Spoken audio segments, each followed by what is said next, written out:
se for para abençoar, para ajudar, para que vocês sejam edificados, para que vocês, talvez alguma coisa que eu diga possa ajudá-los a refletir e dar um salto na vida, então são essas coisas aqui. Quando eu apresentar para Deus o que eu fiz, eu vou ser enriquecido na minha só. Entendem? A sequência é muito postura do coração. Então são essas coisas que a igreja está fazendo. São essas coisas que você faz todos os dias.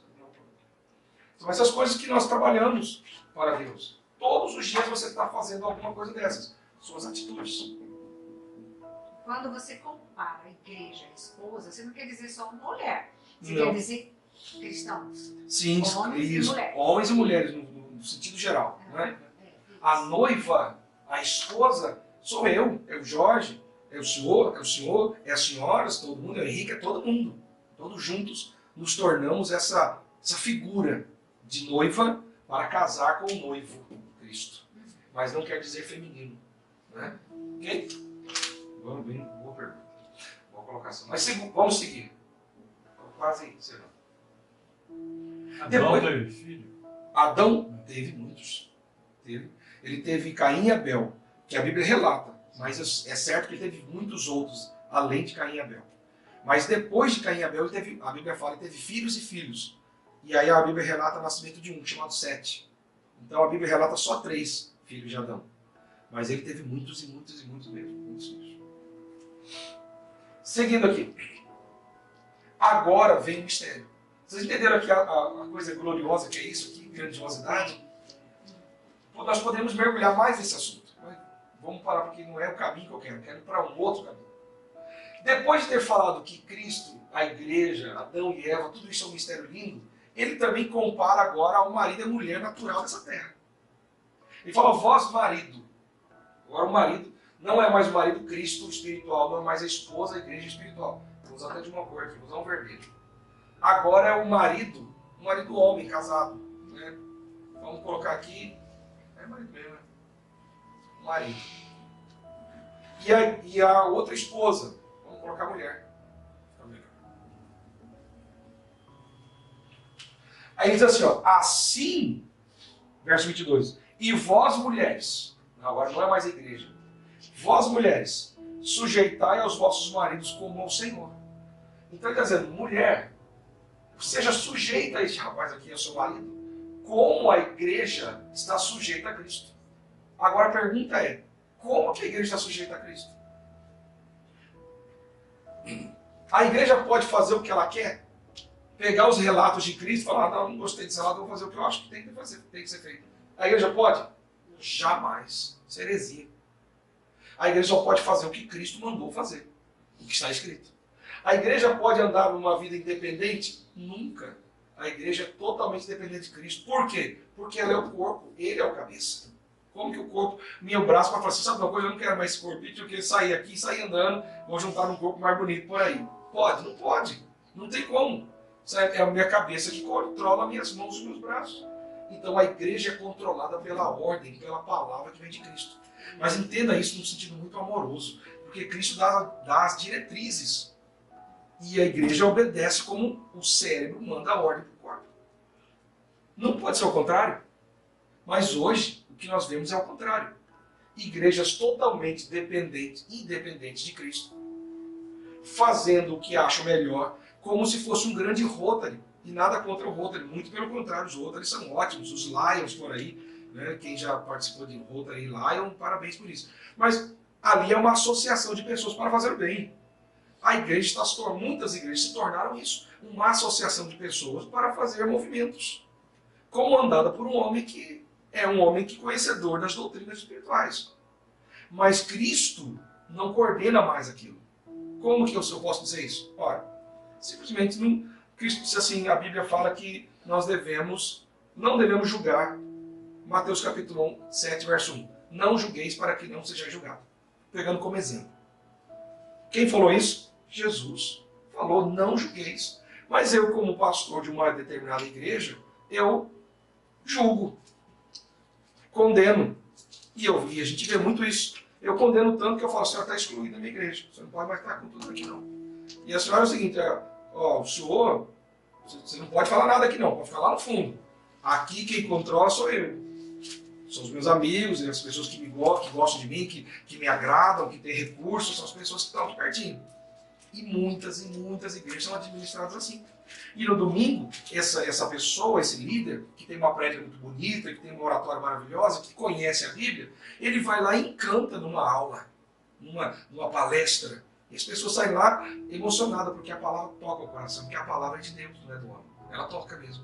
E aí todo mundo sai com aquela palavra tocada no coração e vai para casa falando o quê? Que bênção, que coisa linda, que coisa maravilhosa. Mas durante a semana e a condução dessa igreja é segundo o que eu acho que tem que ser feito. Se eu acho que tem que julgar, eu julgo, mas a Bíblia fala que eu não posso julgar. Se eu acho que eu tenho que condenar alguém, eu condeno. Mas a Bíblia, Jesus falou, quem não tem pecado atira a primeira pedra. Mas eu sou uma das pessoas para condenar. Não, você é culpado. Você fez esse ato errado aqui. Então, eu já vi muito isso nas igrejas, gente. Homens dirigindo a igreja como grande empresa. Negócios. Eu estou cansado. Eu vim agora de casa para cá, passei perto de um carro estacionado e estava um homem, lá no vidro de trás, estava um nome de um político. E eu vi o carro de uma pessoa que eu conheço, é um cristão, é um pastor, servo de Deus. E o político que estava estampado no vidro dele, não vou citar o nome jamais, mas é um homem que esteve preso no nosso estado. É um homem que o Ministério Público já denunciou e já... Ele não é réu, ele não está sendo julgado, ele já foi julgado, condenado. Achou um meio lá, está competindo aí agora no pleito, mas nem sabe se a justiça vai permitir, mas o nome dele está lá. E eu fiquei me perguntando como é que eu me posiciono, como é que esse servo de Deus, esse líder, esse homem que tem um grupo grande de pessoas, que arregimenta pessoas, não importa se ele é de direita, se é de esquerda, isso não vem ao caso. O vem ao caso é o seguinte, eu tenho que ser muito justo e correto, sim ou não? Sim. Você está comigo ou não, gente? Sim. E eu fiquei muito escandalizado com aquilo, porque é notório que esse homem que eu estou falando, ele é chefe de quadrilha, comprovado. Foi preso, gente, teve preso, com algema. E ele está estampado lá nos carros dos pastores daquela igreja. Por quê? Porque ele financia lá. Põe dinheiro lá. Ajuda a construir coisa. E aí fica amigo de todo mundo. Ele sobe no culto de domingo, para falar para 400 pessoas. E me fala. Jesus disse assim, ó. A palavra de Deus, Paulo disse assim, não poderia. Ninguém pode ocupar um cargo de honra no meio da igreja e faz uma lista. Esse homem tem que ser marido de uma só mulher. Tem que ser homem irrepreensível. Ele faz uma lista. Não posso. Só porque eu trouxe um recurso para a igreja. Ah, não, sobe aqui, fala aqui, no microfone, pode falar. Não pode. Sabe o que é isso? Isso é mácula. Isso é ruga. Isso é ensinar a igreja que pode qualquer coisa. Não pode. É o apelo para que a igreja se torne grande. Porque assim, eu vendo políticos, gente importante entrando na igreja, parece que é um lugar...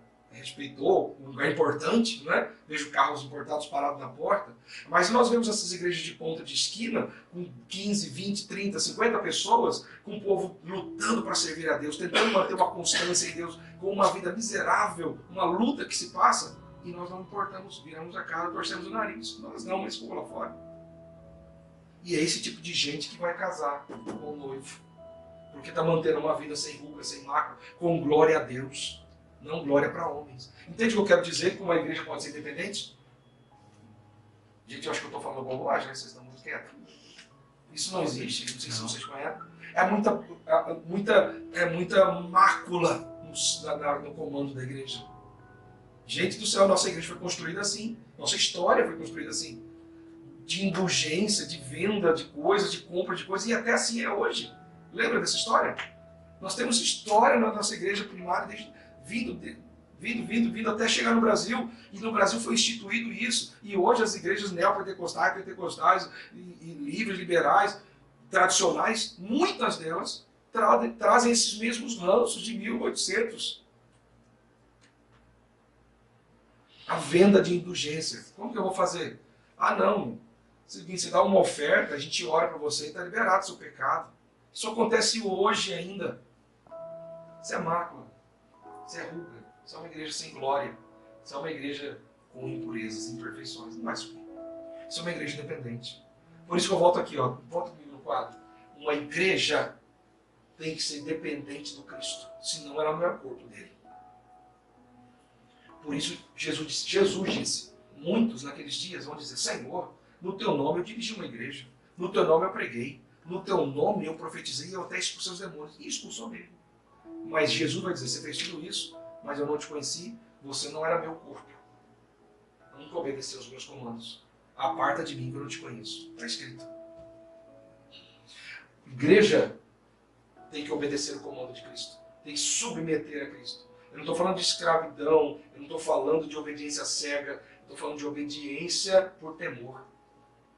Temor não é medo, temor é respeito. O mesmo sentimento que a esposa tem pelo marido. Igualmente. Entende isso? Pode todo movimento feminista pode se levantar e dizer que não funciona, mas biblicamente é assim. A mulher não é anulada quando ela se submete ao marido, muito pelo contrário. Ela é guardada, protegida. Ela pode ter o sangue mais quente do que o marido. Ela pode ser melhor de negócios do que o marido. Ela pode ser mais cheia de talentos do que o marido. Mas ela deve submissão a ele. Entende? Submissão não é acatar qualquer ordem alheia, sem noção, não. Eu entro numa discussão para saber o porquê. Mas quando não há, eu acato a sua, mesmo não querendo. Entende o que eu quero dizer? Sim. E a Bíblia fala mais. Eu não quero falar muito da mulher, mas eu quero falar mais do trabalho desse rapaz. Diz mais o verso 25. Porque o marido é o cabeça da mulher, como também Cristo é o cabeça da igreja, sendo ele próprio o salvador do corpo. De sorte que assim como a igreja está sujeita a Cristo, assim também as mulheres sejam em tudo, sujeita a seus maridos. E vós, maridos, agora aqui um mistério muito lindo, porque o casamento, o trabalho do marido para com a mulher, não é um trabalho assinado num cartório diante de um juiz de paz ou estabelecido pelas leis de um país. O casamento civil. Isso é um ministério, gente. Eu chego a dizer que o trabalho que o marido faz para a esposa é algo sacerdotal, é algo ministerial, é um trabalho que vai além do papel que eu assinei. Então vamos ver, por que eu acho? Por que eu tenho certeza que é um trabalho sacerdotal? Por que eu tenho certeza que é como um trabalho ministerial, é mais do que só um ajudar a esposa ou protegê-la financeiramente, muito mais do que essas coisas, está muito além, porque o trabalho de Cristo é comparado com o trabalho do marido para a esposa. Assim como Cristo operou para a igreja, assim o marido opera para a esposa. Olha o que a Bíblia fala. E vós, marido, amai. Vou escrever.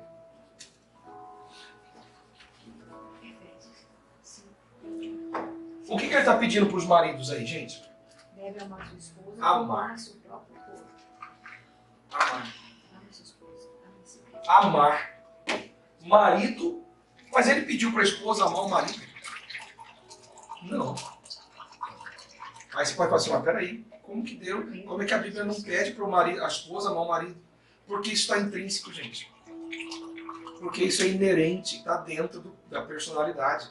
Se o marido ama a esposa desta forma, como nós vamos falar aqui agora, então não é necessário pedir, ordenar para que ela ame o marido. Vou repetir de novo. Se o marido ama a esposa da forma com que a Bíblia está dizendo, então a Bíblia não precisa pedir para que ela o ame de volta. Por quê? Porque isso é natural, é inerente, vai ser um ciclo, mas uma retribuição, parte dele. É como um motorzinho de transformador que recebe energia de 110 e derrama 220. É assim que é. Ela recebe dele, ela vai derramar sobre ele muito mais do que ele derrama. É um processo. Só que esse amar aqui não é o amor eros, no grego. O amor homem-mulher só, marital. Esse amar, a Bíblia diz assim, ó, maridos, amai as vossas mulheres como Cristo amou a igreja. Aí que é o problema. Porque amar, todo mundo ama, gente. Não ama? Ah, eu amo, mas é linda, olha o cabelo dela maravilhoso, como que ela tá maravilhosa. Eu amo. Agora, como Cristo amou, como é que Cristo ama? Porque se você é a noiva, se você é a igreja, estão comigo ou não? Como é que Cristo te amou? Ele deu a vida, o texto está dizendo, mas vamos ter uma experiência nossa. Como é Sacrificando por ela. ele sacrificou por ela? Não vamos falar, vamos colocar na primeira pessoa. Se você, porque você é igreja. Se você não for igreja, eu estou preocupado. Você é igreja, não é? Sim. Nós somos igreja. Sim. Então, como Cristo nos amou? O que ele me fez? O que ele me fez? Como ele fez o que ele fez a mim aí? Exemplos, boa. Vamos anotar. Exemplos. O que mais? Tem a coisa muito além do exemplo, mas o exemplo é importante. Ele agiu. Ele fez para mim.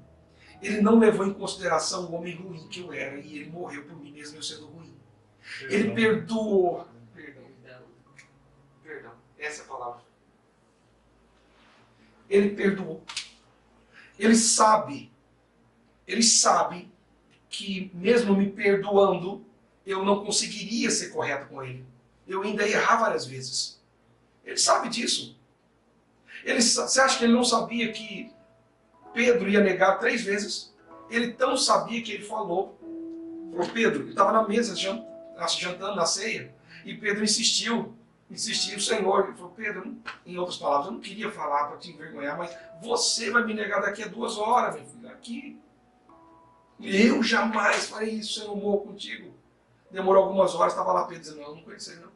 E Jesus olhou para ele. E Pedro percebeu o quê? Não foi um olhar de acusação. Ele disse, está vendo? Falei que você ia me negar. Não foi esse tipo de olhar. Foi o olhar do que eu te conheço, a sua fragilidade. Eu sei que você é frágil. Se você não tivesse insistido na mesa, nem isso eu teria falado. Não teria te revelado que você me trairia. Deixaria quieto. Eu só receberia a sua traição. Mais do que perdão. Esse que é amor. Mais do que acima do perdão, é um perdão